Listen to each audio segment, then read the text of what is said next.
Kami bawa hari ini ke dalam tangan-Mu Tuhan. Kami berkumpul di tempat ini dalam satu kesatuan hati. Kami rindu Engkau hadir dan bertahta atas persekutuan kami ini, atas komunitas sel kami ini. Kami para pelayan-pelayan-Mu Tuhan ingin memberikan hati kami kepada Engkau. Engkau melihat hati kami. Engkau melihat Tuhan kerinduan kami.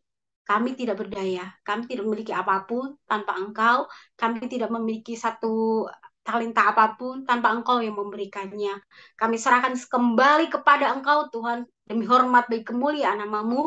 Engkau yang menguduskan, menyucikan, dan melayakkan kami ambil bagian di dalam setiap pelayanan. Semua karena kasih kemurahan-Mu. Kami serahkan semua dalam tangan-Mu. Engkau, Tuhan, yang bertahta atas setiap hal yang kami kerjakan. Demi hormat bagi kemuliaan nama-Mu, kami serahkan hari ini ke dalam tangan-Mu, saat ini ke dalam tangan-Mu, komunitas sel kami ini ke dalam tangan-Mu, setiap kami yang hadir, Tuhan, agar kami dilawat, kami merasakan berkat-Mu, Tuhan. Dalam nama Tuhan Yesus Kristus, kami mengucap syukur, haleluya, amin.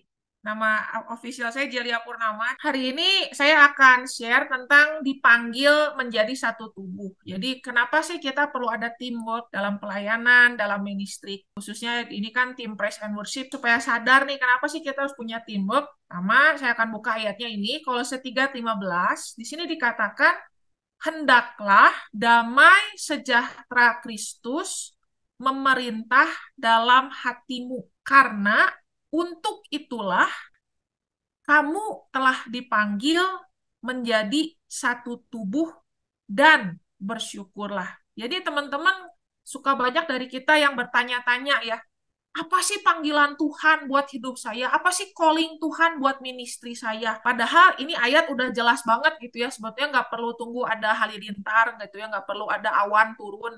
Biasa kita orang Kristen itu suka terlalu ngeroh gitu ya. Wah, kalau Tuhan tidak berbicara dengan jelas di telinga saya tidak percaya. Padahal ini ayat Alkitab udah jelas banget ya teman-teman ya. Kamu telah, jadi kita juga nggak bisa bilang, ah aku mah enggak, ah itu mah dia aja. Enggak, tapi kamu telah. Jadi kita semua tuh sebetulnya telah tuh kan berarti sudah dipanggil menjadi satu tubuh. Ya, jadi semua dari kita anak-anak Tuhan, orang-orang yang sudah menyatakan percaya sama Tuhan, kita tuh dipanggil menjadi satu tubuh.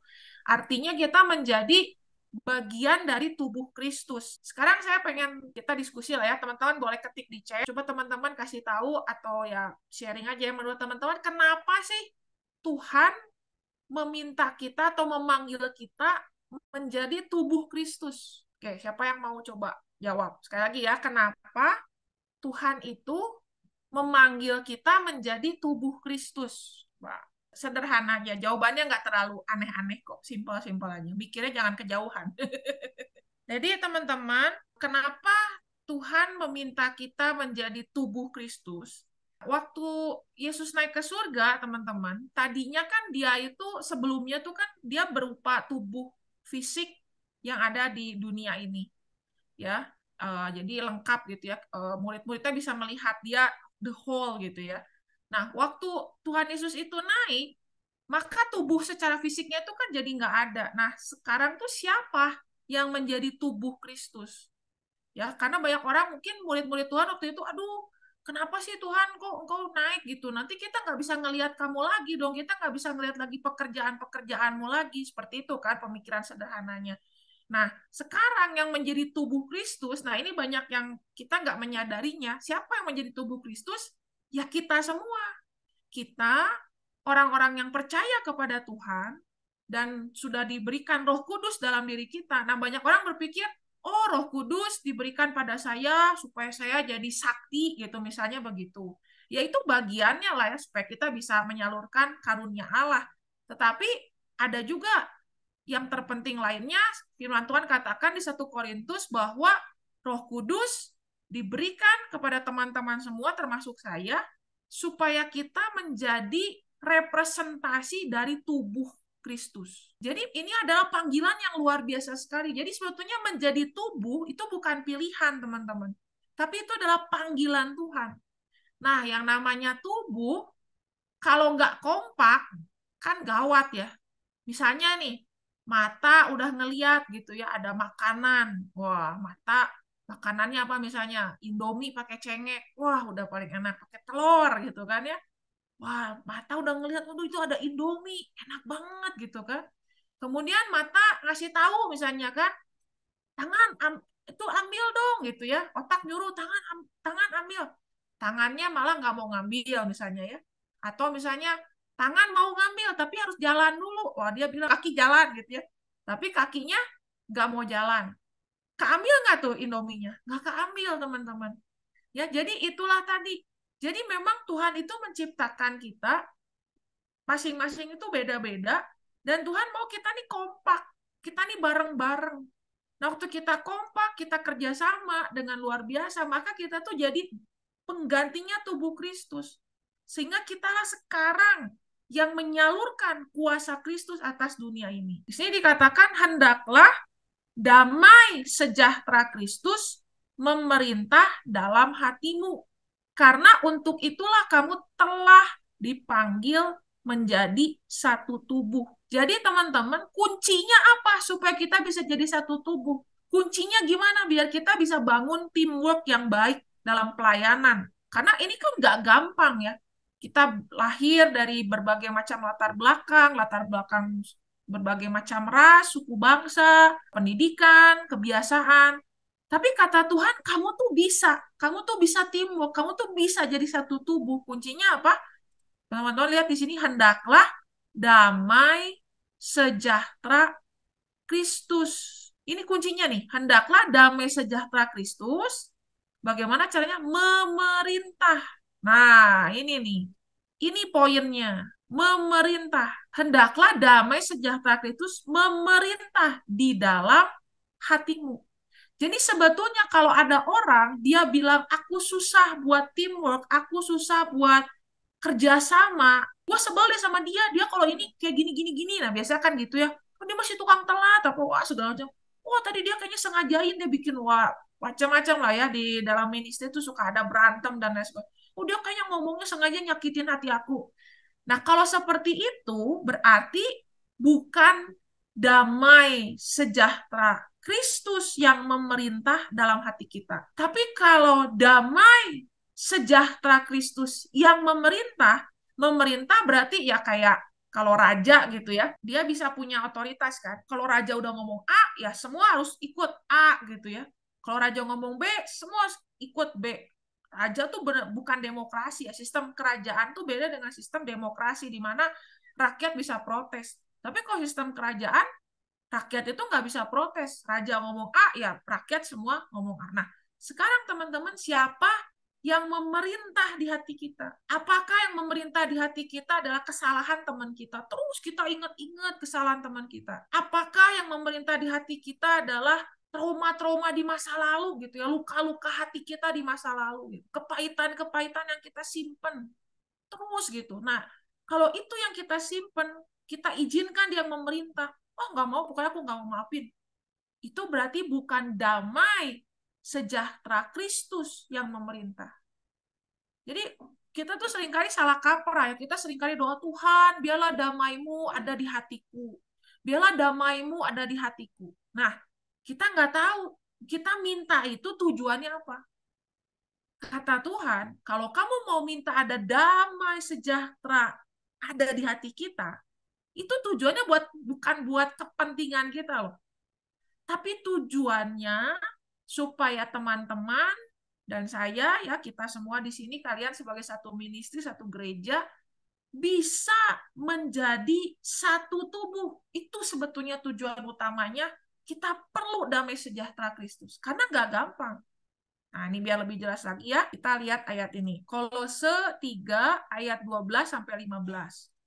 Karena itu, sebagai orang-orang pilihan Allah yang dikuduskan dan dikasihinya, teman-teman semua percaya ya, kalian sudah dikuduskan dan dikasih oleh Tuhan. Kenakanlah, lihat yang di bagian kuning, belas kasihan, kemurahan, kerendahan hati, kelembutan, kesabaran. Di sini dikatakan, sabarlah kamu seorang terhadap yang lain. Ampunilah seorang akan yang lain. Apabila yang seorang menaruh dendam terhadap yang lain, sama seperti Tuhan mengampuni kamu, kamu perbuatlah juga demikian. Dan di atas semuanya itu kenakanlah kasih sebagai pengikat yang mempersatukan dan menyempurnakan. Nah, baru nih terakhirnya ayat yang tadi kita baca, hendaklah damai sejahtera Kristus memerintah dalam hatimu, karena untuk itulah kamu telah dipanggil menjadi satu tubuh dan bersyukurlah. Teman-teman perhatiin ya, tadi kata-kata yang saya kasih garis merah, belas kasihan, kemurahan, kerendahan hati, kelemah lembutan, kesabaran, itu semua bicara apa? Bicara bagaimana kita bangun hubungan dengan orang lain. Ya kan? Ini semua tentang belas kasihan kita butuhkan untuk apa? Untuk kita bisa bangun hubungan dengan orang lain. Kemurahan kita butuhkan untuk apa? Sama, untuk kita bisa bangun hubungan dengan orang lain. Kerendahan hati, kelemah lembutan, kesabaran. Jadi, saya tuliskan, kualitas seorang murid Kristus itu sebetulnya dilihat dari bagaimana kualitas dia dalam membangun hubungan dengan orang lain. Jadi banyak orang sok-sokan gitu. Wah, yang murid Kristus tuh yang gini gini gini. Oh, yang kalau misalnya kita misalnya di tim praise and worship, udahlah yang penting mah skill gua nyanyi, skill gua main gitar. Wah, nanti kalau pas gua nyanyi terjadi apa, terjadi apa. Sebetulnya kalau kita lihat ayat ini ya, orang-orang pilihan Allah tuh mengenakan belas kasihan, mengenakan kemurahan, mengenakan kerendahan hati, mengenakan kelemah lembutan dan kesabaran. Itu semua bicara apa? Kita punya hubungan sama teman-teman di ministry kita, sama orang lain. Nah, ini seringkali anak Tuhan tuh seringkali salah fokus gitu. Yang dikejar tuh yang performance, seperti itu ya. Padahal yang Tuhan lihat, kamu tuh kualitas, apakah kamu betul-betul pengikut Tuhan, apakah kamu betul-betul orang yang percaya sama Tuhan, itu dilihat gimana nih kita bangun hubungan, build relationship satu dengan yang lain. Jadi kalau kita bilang, oh, gue rajin doa, gue rajin baca firman, gue tiap hari muji Tuhan sampai 5 jam. Tapi kalau kita nggak bisa teamwork sama teman kita, nah ini perlu dipertanyakan. Ya, perlu dipertanyakan kualitas hubungannya itu seperti apa. Jangan-jangan lagi dia doa, dia cuma doanya gitu, Tuhan ubahkan si pemain gitar itu Tuhan. Soalnya dia kalau main gitar gini. Tuhan ubahkan si penyanyi itu, si WL itu. Masih kode suka rubah-rubah, galau aja hatinya. Dari 1 ke 3, tiba-tiba ke 2, waduh aku bingung Tuhan. Jadi kita cuman, ya benar sih nyembah Tuhan, nyanyi 5 jam, tapi isinya cuman dia berubah. Tapi nggak pernah minta untuk hatinya mengenakan apa tadi, kelemah lembutan, kesabaran. Nah coba ya, ini mah semua harus ikut jawab ya. Ketik aja di kolom chat. Teman-teman dari yang tadi ini ya, yang kuning-kuning ini, coba mana yang teman-teman paling sulit untuk mengenakannya? Mana yang paling sulit untuk dikenakan nih dari 5 yang kuning-kuning ini? Kesabaran. Banyak banget nih kesabaran. Ayo, kesabaran masih mau mimpin. Coba saya mau lihat yang lain, yang cowok-cowok nih. Wah, bahkan teman saya juga pilih kesabaran. Semuanya. Ada yang jawab semuanya. Kerendahan hati. Wah, luar biasa ya. Kelemah lembutan. Wah, ini perempuan tapi saya paling susah lemah lembut. Waduh. Rendah hati, lemah lembut. Oke, yang lain lagi? Sabar, rendah hati. Wah, ya. Sabar, kerendahan hati, kesabaran. Oke. Sabar. Wah, kayaknya memang ini sabar menang nih kayaknya ya. Sabar kayaknya menang ya. Sabar, rendah hati. Wah. Nah, jadi teman-teman ternyata kita lihat ya bahwa kita tuh semua punya kelemahan ya. Kita punya kelemahan paling susah apa katanya mengenakan kesabaran. Wah, gimana dong nih? Ya, kita sama-sama ministry, tapi semuanya orang-orang yang nggak sabar. Makanya kalau kita bilang, ih kenapa sih dia nggak sabar? Nah, lu juga nggak sabar ya. Ya, ih kenapa sih orang itu nggak sabar? Jadi kalau kita lihat mayoritas yang menjawab, hampir semuanya menjawab kesabaran. Jadi sebetulnya kita boleh nggak sih nuntut sama teman kita? nggak bisa ya. Ternyata kita semua kumpulan orang-orang yang tidak sabar dan menjadi satu semuanya. Nah, teman-teman, saya ada satu quote mungkin ya. Saya beberapa tahun yang lalu dapetin hal ini sih dari perenungan saya secara pribadi ya. Ya, teman-teman boleh sama-sama baca dalam hatinya di rumah masing-masing atau di rumah temannya masing-masing ya. Atau di mobilnya masing-masing. Kelemahanmu adalah ruang untuk kelebihanku melengkapinya. Oke? Dan kelemahanku adalah ruang untuk kelebihanmu melengkapinya. Bagus nih. Ini saya beberapa tahun lalu sih dapat ini. Jadi, kalau kita melihat ada teman kita punya kelemahan, sebetulnya kenapa sih kok Tuhan izinkan kita bisa melihat teman kita, kelemahan teman kita gitu ya. Itu sebetulnya adalah ruang. Untuk apa? Untuk kelebihan saya melengkapi diri dia. Sebaliknya, kita mungkin melihat kok diri saya ada kelemahan. Kok kenapa saya nggak kayak dia? Nah, itu kenapa? Karena kelemahan kita adalah ruang untuk kelebihan teman kita melengkapi kita. Ini kalau teman-teman praktekkan dalam segala bidang kehidupan, aman, tentram, sejahtera, damai. Jadi kelemahan, kalau kita sampai melihat, misalnya, ih, di gereja ini kelemahannya ini. Nah, pemimpin saya kelemahannya ini. Wah, si Cisusan tuh orangnya gini. Nah, kalau Anda melihat itu, berarti Tuhan taruh saudara di gereja ini untuk apa? Untuk kelebihanmu melengkapi kelemahannya Cisusan. Ya. Sebaliknya kalau kita melihat diri kita ada kelemahan dan teman kita ada kelebihannya, berarti sebetulnya kelebihan dia untuk melengkapi kelemahan kita. Oke? Jadi contoh ya, saya bagi contoh dalam hal pernikahan aja lah ya, yang paling gampang ya. Saya itu kan orang yang cenderung tipenya itu gak sabaran. Jadi pengennya tuh cepet, apa-apa terus cepet. Sedangkan suami saya orangnya lebih kalem. Jadi dia lebih tenang. Jadi kalau mobil, aku gasnya, dia remnya. Nah, kalau kita nggak pakai prinsip itu, kita waktu pacaran sih itu terlihat indah sekali ya. Opposite attract ya. Jadi kita ngeliat, aduh luar biasa ya ini calon pasanganku ya, dia begitu tenang, kalem gitu ya, wah seneng banget gitu ya. Tapi kan kalau sudah marriage itu jadi opposite attack biasanya ya, tergantung cara menyikapinya. Sometimes saya ngerasa, aduh kamu tuh terlalu pelan gitu ya, bisa nggak lebih cepat sedikit gitu ya. Nah kalau kita sudah mulai pengen orang lain jadi kita, itu pasti biang masalah terjadi di situ.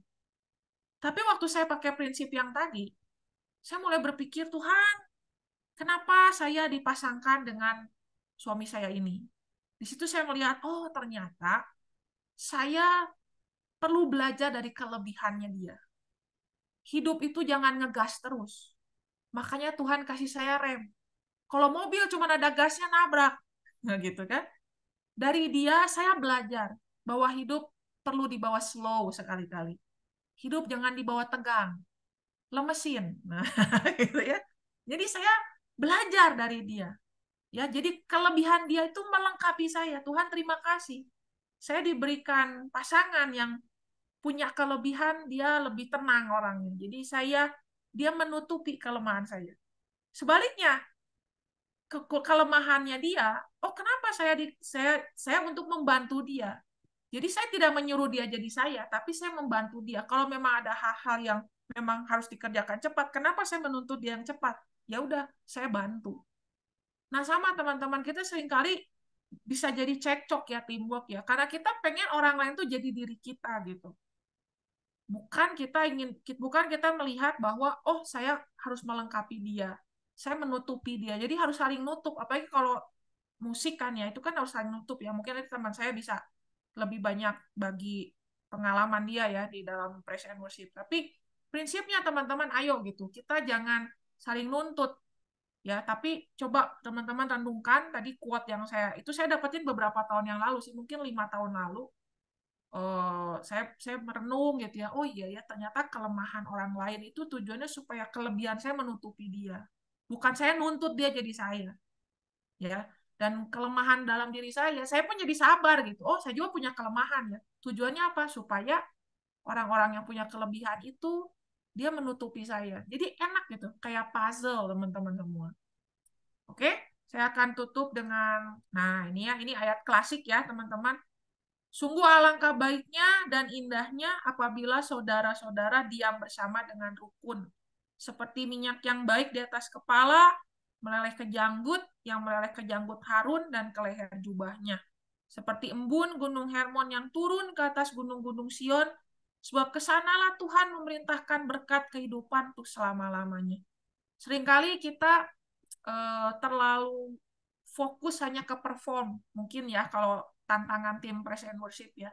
Sehingga akhirnya kita jatuh pada ego dan lain sebagainya, malah jadi nggak teamwork dengan baik.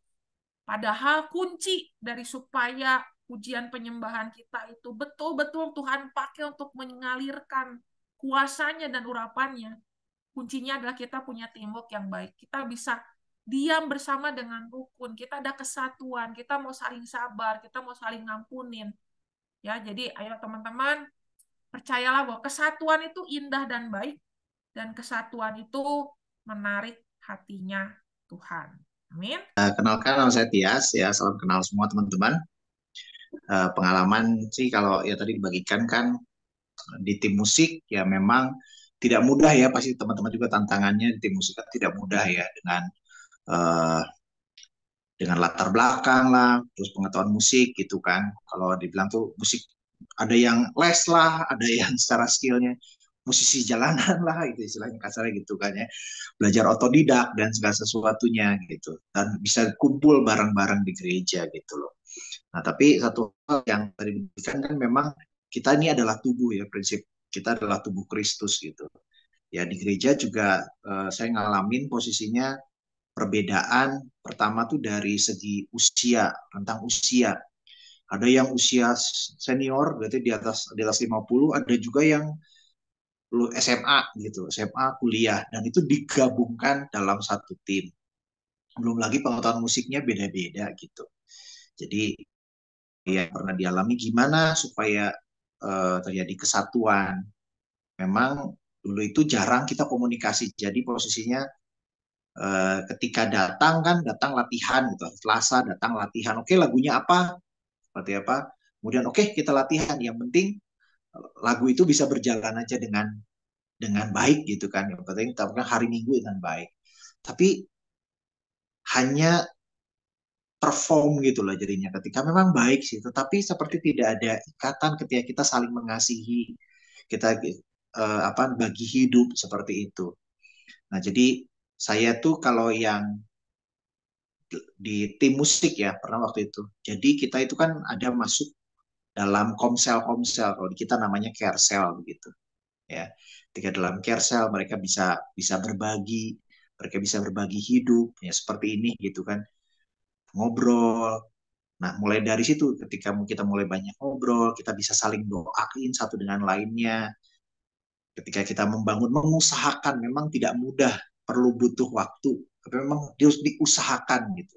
Dan ketika komunikasinya udah semakin lancar begitu, beda sekali gitu. Ketika di atas panggung posisinya ada sih kesalahan, bukan berarti tidak ada kesalahan ya. Pasti ada salah paham dan segala sesuatunya pasti ada.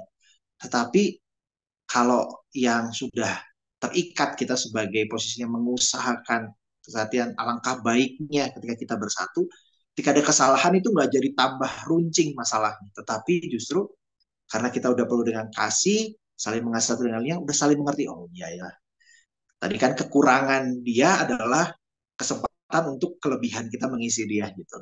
Dan kekurangan saya untuk mengisi orang lain. Aduh ya saya salah tadi gitu.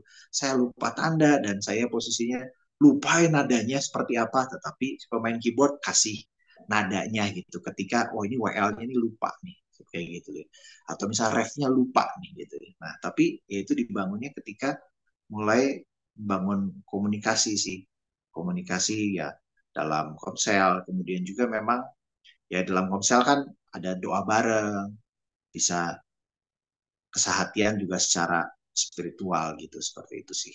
Itu mungkin dari saya. Ya, kita mau sama-sama belajar lah di tim PW ini, membangun kesatuan, membangun kesehatian, membangun teamwork yang baik, supaya pelayanan kita bukan hanya baik di mata manusia, terlebih lagi baik di mata Tuhan ya. Setiap pelayanan kita menjadi dupa yang berbau harum di hadapan Tuhan. Itu yang kita inginkan. Terima kasih semuanya. Saya minta dengan hormat Om Yosua boleh tutup kita dalam doa dan doa berkat. Silakan Om Yos. Sebentar kita tutup dalam doa. Kami bersyukur Bapa di surga di dalam nama Tuhan Yesus Kristus, di mana Engkau telah memberikan kami banyak pengarahan lewat daripada hamba-hambamu yang telah Kau pakai hari ini. Kami berdoa agar setiap pelayanan yang ia bangun boleh berkembang dan nama Tuhan dipermuliakan. Bahkan materi yang sudah disampaikan bagi setiap kami boleh kami terima dengan baik dan kami serap dan kami mau terapkan itu di mana dalam pelayanan kami, supaya kami boleh diberkati oleh Tuhan dan nama Tuhan dipermuliakan daripada pelayanan kami. Jika sebentar kami berpisah dari layar ini ya Tuhan, kiranya Tuhan yang memberkati setiap kami, dan sekiranya kami melanjutkan pekerjaan dan aktivitas kami serahkan juga dalam tangan Tuhan, agar tangan Tuhan yang campur tangan atas apapun yang kami perbuat. Dan bila mana kami beristirahat, Tuhan berikan kami peristirahatan yang berkualitas, hingga esok hari ketika kami bangun pagi-pagi dapat kami beraktivitas kembali. Terpujilah Engkau Bapa, kiranya Engkau memberkati kami dengan berkat sukacita, berkat damai, berkat ketenangan, ketentraman, berkat perlindungan, dan berkat kasih sayang, serta berkat kesehatan. Dalam nama Yesus Kristus, kami berdoa dan mengucap syukur. Haleluya. Amin. Terima kasih banyak semuanya.